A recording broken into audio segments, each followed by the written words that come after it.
because it allows you to get past all of that peel, the Gragas, the Scion, the 𝐈𝐲, fly into the backline. The Yuumi isn't going to offer that much protection against the Nocturne ultimate. And once the Nocturne gets on top of the Aphelios, then the followable comes from Nautilus, and the Zeri gets the front-to-back team fight. There's a lot of different ways to kill this Aphelios, but also the 𝐈𝐲 being fairly fragile, so ult-reliant on whether he can escape.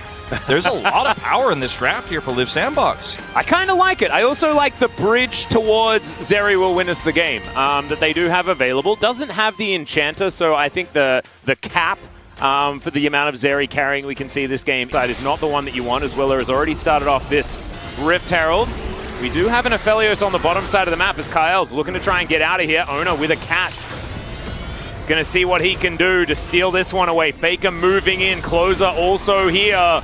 As 𝐵RTL, a lot of value from that Q, but he's still going down extraordinarily low. There's the cast. So much CC here from T1 as the paranoia is utilized. 𝐵RTL stays alive though. It's 𝐸L. The locks down the kill. The Rift Herald's getting in amongst it as well as 𝐵RTL. He flashes the ult, but I don't know whether it's going to be enough. The final chapter coming through here. The Nocturne is dead, and 𝐸L's like, guys, where is everyone? What are we doing? The shortest dredge line of all time will spell the end of the anchor man. Not Will Ferrell. That is bad 𝐸L. Never mind. He survives. You never doubt the man from BioShock. As, oh my goodness, the Q's not going to be enough.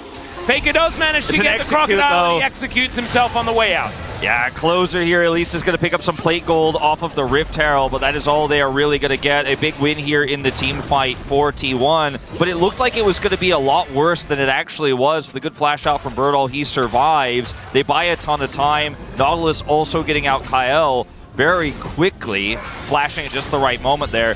But this is a weird fight because Faker is here, obviously, and this is what 𝐈𝐲 still does on this patch, is he will, Emperor's Divide, he will do a lot, but he's kind of zoned out, so it actually is okay that 𝐸𝐶𝐶 wasn't here for a majority of this time. He gets in over the wall, 𝐵RTL survives here, is able to flash out, and they just don't have the damage just yet.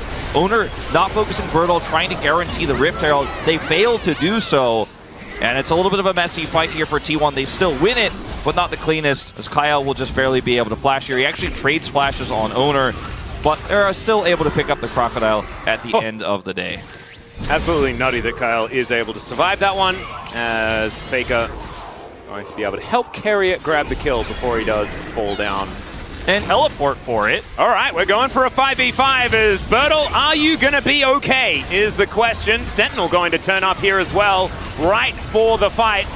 As Q's going to get charged, that is going to be the Rift Herald taken, and now the paranoia comes in. Teddy trying to get the work done. He can't cleanse the Emperor's Divide, though, as 𝐵RTL looks for the backline. He gets on top of 𝐳𝐈𝐿𝐼𝐻, and it's somehow Teddy that locks down the kill. Now he's free hitting 𝐳𝑒us, just getting out of there, and the cool kids, they didn't panic, and they're looking to take down T1. Teddy now looking for Oner, who goes down extraordinarily low, and I think that he might be dead. It's going to take a little bit of time. They're looking for Faker, too, with a teleport here from 𝐸𝐶𝐶. Faker will get out. Yeah, Faker gets out. Oner is just walking to, yeah, I think, yeah, he's just dead. And they did buy a lot of time, but in the end, the team fight gets won by 𝐳𝐵𝐶𝐶. And Wolf, the most important question. It's certified. Oh, we're doing it? 2-0? Yeah, we're doing it. 2-0, we're doing it. Because this fight is just another example as to why Zeri is so incredibly strong right now. So 𝐵RTL teleports in, is completely warded away, and then is able to, through 𝐸𝐶𝐶's threatening here, get on top of the back line. And look at the amount of damage that's done to Guma so incredibly quickly here with the empowered W. And once they turn on to 𝐵RTL and try to punish him, they're not only free farm for Teddy here, but they also are now on the wrong side of the team fight, have to Freya helping him out. Does have his Helia, of course, online, or Helia, as I guess it's more often called. And T1 just have a lot of map control here with this mid turret down. You can see they could force threatening plays here, push 𝐳𝐵𝐶𝐶 back, and so it's not just gold you gain from that play, especially when you have 𝐸𝐴. Emperor's Divide is going to be avoided there as now 𝐸𝐶𝐶 finds a charm onto Faker. 𝐸L is moving up, though 𝐵RTL's here as well. And I think Faker might be dead, guys. The crown was broken a while ago, and that is back-to-back charms here for 𝐸𝐶𝐶. Having a great performance in that particular 1v1 until 𝐵RTL comes over and says, I'll take that, thank you very much. Crocodile and 𝐳𝑒us is standing on a control ward, not going to be able to body slam away here, as now we're looking for the turn. Fear is going to connect. 𝐳 already taking a lot of damage. He's kind of out of this fight. As there's the paranoia. Teddy setting up, getting into position. Another hook is going to connect, this time onto Owner as the final chapter comes on through. Emperor's Divide to get rid of 𝐕𝐢𝐿. As now 𝐕𝐢𝐝 dashing forward. Teddy cleansing, flashing, getting the heck out of there. And T1, they lose no one, and now they're back on the Baron. These health bars on 𝐿SB just cannot stand up to it. Teddy just doesn't have ult here. Oh, a very nice charm, and that's going to be the kill.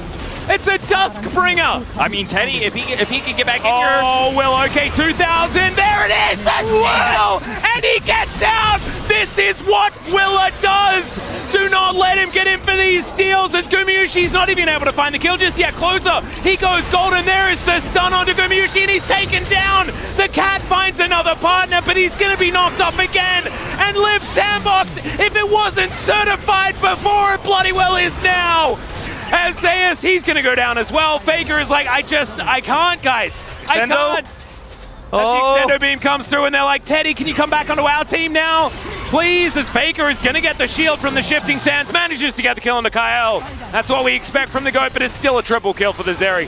It's a triple kill for the Zeri, 5 kills now in total, and this team fight is wild. Now, they use the paranoia here to actually zone T1 a little bit and allow Teddy to try to get in here and do some damage. Look at how quickly T1, though, react and kite back during the ultimate, and unfortunately, it's a Sion who's caught by 𝐸L here, so there's just not a whole lot of follow-up damage. Guma's still full, Faker's Emperor's Divide is decent, and it's at this moment in time, you go, okay, we won the fight, probably back out here as T1, but they decide to stay here because Guma's full health, he's got all those overheals, but it's so risky against a comp like this. They're holding the Baron so that they can hope to prevent a steal. Owner is sniped by 𝐕𝐿R, and they still decide to stay here. Remember, Teddy's nearby. You're just asking for a Zeri moment with these low health bars here. He gets the steal, and then they double down forward, and I just don't think this is the right call here for Guma. You know they're low on health. You've got those overheals, but this comp can turn on a dime, and even Faker commits to the teleport here, and T1 doubled and tripled down on what will be a disastrous play for them here in the early late game. Yeah, absolutely. Azir turret, get perma prio here, then kite over to Baron. They played this so well. Guma was never really under any threat, and now they're going to try to start this up and look for the turn. Oh dear. Let's see whether 𝐕𝐿𝐿 can do it again, as 𝐵RTL does have a great flank angle. This Baron is going down extraordinarily quickly, but they're holding it at about 3K. 𝐿SB now moving in. 𝐕𝐿𝐿 towards this pit right now as they're just trying to get rid of 𝐵RTL. They do not want him to be a problem, as now Baron is going to reset, and the Phalanx will be put back together here by T1. Duskbringer spots out 𝐳, and now they think that they are going to have the opportunity. Teddy gets over the wall, but 𝐸L is just eliminated before they can do anything. He cannot move quickly enough, and that is going to be the pickoff that T1 thinks gives them this Baron. And you know what? I think they're right. And it looks like 𝐿SB is just going to go with their tail between their legs here straight to their third Chemtech Drake of the game and say, well, this is all we can get out of this. There's not even any outer turrets we can pick up of money. And 𝐵RTL kind of blowing everything early in that fight, including his dominance. At all times. It does make some sense here as Teddy's going to get slowed down a little bit, but he should otherwise be okay. His Kraken Slayer is now completed as well, actually. So 4 items on this Zeri. Is now 𝐳 looking for 𝐵RTL, but now the engage. Paranoia comes down the cask. Fantastic to break up the fight, but I don't know whether it's going to be enough here as Faker looks to come in. Teddy's going to avoid the Emperor's Divide. 𝐸L not so lucky. The Aphelios is already dead, though. And he's alive. 𝐿SB's fight. Teddy's alive, but he's not shooting anyone because he cannot get over the wall. The charm from max range, and Faker will be taken out. Another Zeri moment for 𝐿SB. And now they should be able to take some pretty decent turrets. Oh, for sure. I mean, this is going to be permanent damage to the base here. 𝐿SB going to now just push down mid. Both teams playing this fight incredibly well, but 𝐿SB just had so many tools, and they used them extremely well. Even with the stopwatch coming through from Guma, he is just not able to survive. And this should be at least an inhibitor going down here. T1, 15 seconds on Guma, so that should be enough to defend. 𝐿SB grab this. Can they grab more? Now the charm is going to connect here. 𝐿SB has been playing so well, but 𝐳 is mega tanky. He's got the best damage item in the game as well, as Teddy's trying to get through him, but it's not going to work out there as 𝐳 does get pushed away. And he will, at least save the rest of his base. Trying to keep them busy here, as you can see. Still, Baron's rotating around these 2 players. Teleport not available for Faker, as he has just respawned. So 𝐤𝐝 just trying to be frustrating, delay some resets. It's so crazy how well they got on top of 𝐕𝐤𝐝 here. So look at this hook from 𝐾𝐲. He uses Gragas to then get in range to ult 𝐤𝐝𝐝, who then has to stopwatch. Look at the timing of this charm out of stopwatch. He then Gale Force flashes away, and Faker's Emperor's Divide just can't catch all these sticky threats. They're on top of 𝐤𝐝𝐝, and while they're trying to peel for him, Teddy is at full health. You get another fear here, and it's time for another Zeri moment. Look at this charm max range here on the Faker as well. It's beautiful. Two fantastic charms from 𝐶LOSER in this team fight, and Teddy just cleans up house. This was so clean. Baron is now back up again, and that is going to be the next thing that these teams are going to be looking out for. They have so much prio here. Like, every single setup is in, like, look at all the vision and lack of vision here for T1. How do you come in here? You have to slowly clear these wards with your tank. 𝐤𝐝 and Owner leading the charge. 𝐤𝐝𝐝, he's got a little bit of overheals here. There's the shield from Yuumi. 𝐤𝐝𝐝 has to pop off in this fight with Faker, or this is a done deal. This is the first time that the setup has been on 𝐿SB. They do manage to find the hook. The charm is there on Owner as well. He's taking so much damage, Thornmail or no. Still, will survive for the moment. And they can't afford to let him go down. We saw what happened last time, remember. The Baron was just picked up as another hook will connect, this time onto the other tank, who's soaking a lot of damage. 𝐾𝐲 doesn't have too many more of them in him, because that health bar is getting very low. 𝐶LOSER on that flank angle. Yeah, he is spotted by this ward here. They're going to let him know as well. He's going to move away. Owner trying to get some of that healing back here, but Yuumi just doesn't offer the same amount of sustain she used to. And on Jungle Scion here, you're just slowly trying to get it back here, shielding his way forward. These health bars are really starting to whittle down. Paranoia comes through yet again as Teddy locks down a kill under the jungler, but the health bar lead is still there for T1. It is still relevant as 𝐾𝐲 is completely out of this battle. 𝐸𝐼𝐼 at full health, 𝐵RTL pretty healthy as well, but so is 𝐳𝐝𝐈.